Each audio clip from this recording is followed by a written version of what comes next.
জানো তো, আমার ছেলেবেলার কিছু মুহূর্ত এখনো পর্যন্ত ভীষণভাবে মনে পড়ে। এখনো মনে আছে, বাড়ির থেকে প্রায় 20 থেকে 25 মিনিট হেঁটে হেঁটে গেলেই চোখে পড়তো একটা কাকুর ছোলে ভাটুরের দোকান। যে ছোলে ভাটুরেটা ভীষণভাবে ফেমাস ছিল।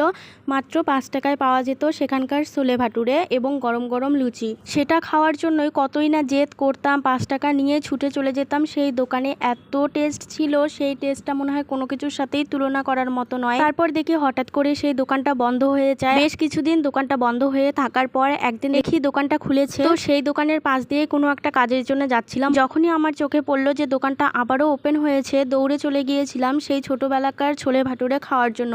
গিয়ে শুনতে পারি যে সেই কাকুটি নাকি গত হয়েছেন, তার ছেলে দোকানটা নিয়ে বসেছেন। তারপর শুনলাম এখন নাকি আর ছোলে ভাটুরে পাওয়া যায় না। তো যাই হোক, আগে যে ছোলে ভাটুরে 5 টাকায় খেতাম, এখন সেই দোকানের সবজি এবং পুরি খাই 15 টাকা জোড়ায়। কিন্তু সেই দোকানের খাবারের টেস্ট আর সেই কাকুর হাতের মতো নেই। তো আজকে আবার অনেকদিন পর খেলাম।